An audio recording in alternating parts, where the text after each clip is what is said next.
Pacote anticrime inseriu no Código de Processo Penal a audiência de custódia.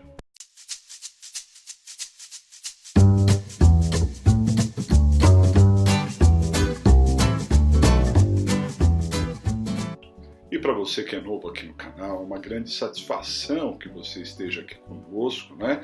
Aqui nós falamos muito sobre direito penal, sobre processo penal, sobre legislação penal especial, prática, direitos humanos, e é um conteúdo bastante relevante para quem está prestando o exame da OAB, para quem está prestando concursos públicos e também para aquele que quer se aprimorar na advocacia criminal. Por isso que eu peço que você se inscreva no canal, acione o sininho para receber novas notificações, que isso nos ajuda muito a desenvolver o nosso canal, a fazer com que este conteúdo chegue a muitas outras pessoas.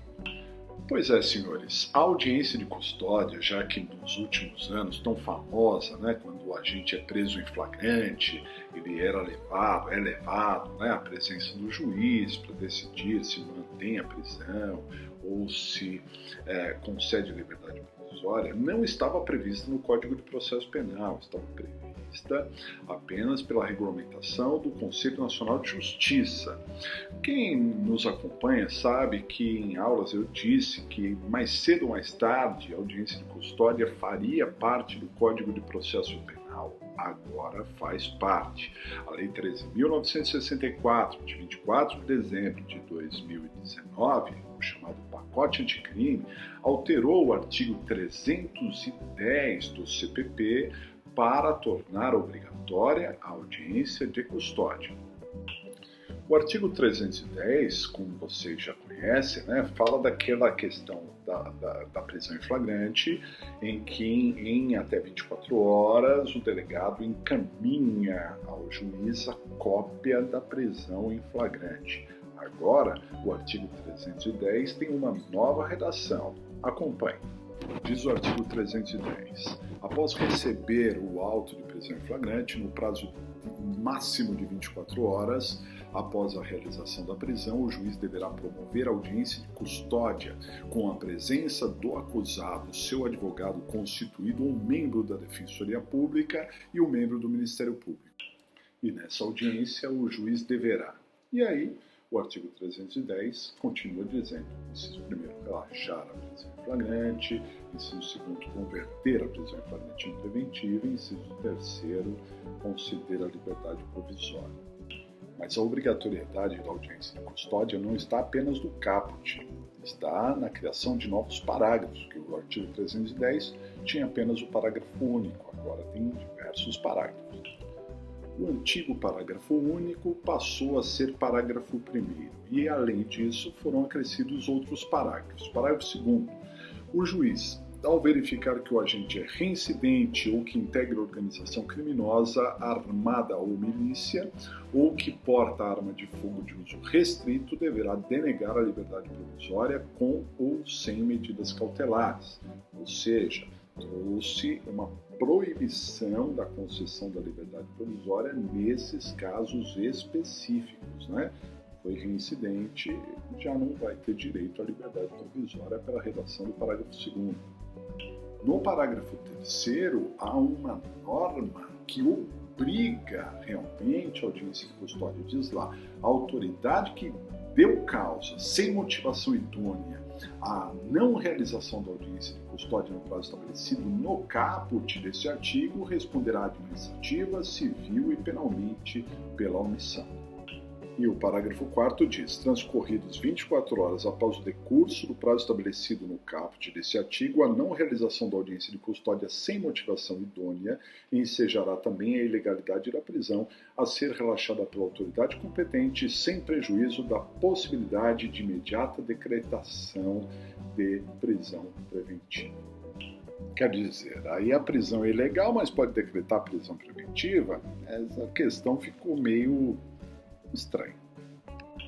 Dentro do capítulo da prisão preventiva, o artigo 311 foi alterado, e aí uma mudança significativa, porque o artigo 311 diz que a prisão preventiva agora é apenas a requerimento do Ministério Público, da autoridade policial, do querelante ou seu assistente, né?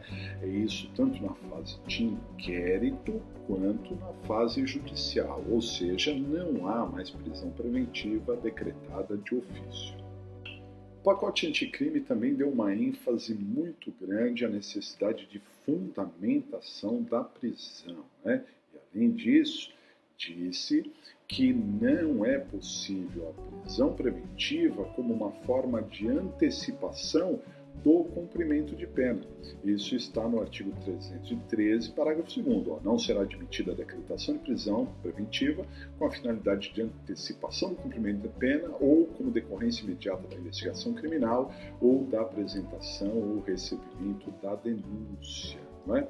E no artigo 315, né, reforçando aquela ideia de fundamentação, diz lá que a decisão de decretar ou substituir ou denegar a prisão preventiva sempre será motivada e fundamentada. Dizendo mais, na motivação da decretação de prisão preventiva ou qualquer outra cautelar, o juiz deve indicar concretamente a existência de fatos novos ou contemporâneos que justifiquem a aplicação da medida adotada.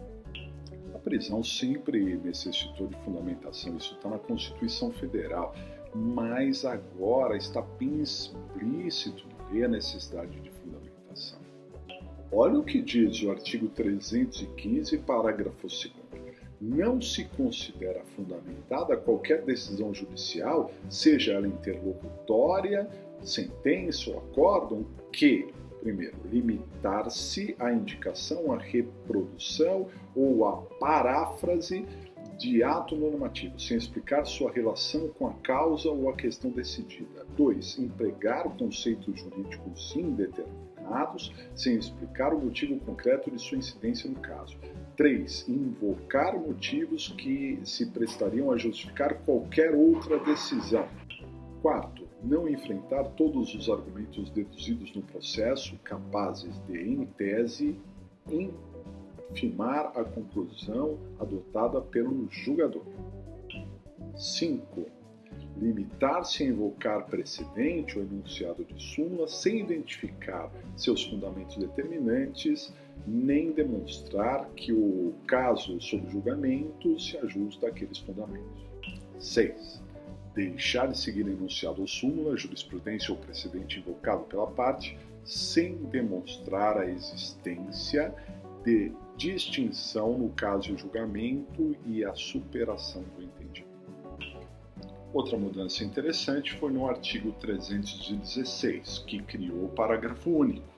E aí uma regra muito importante. Olha, decretada a prisão preventiva, deverá o órgão emissor da decisão revisar a necessidade de sua manutenção a cada 90 dias mediante decisão fundamentada de ofício sob pena de tornar a prisão ilegal.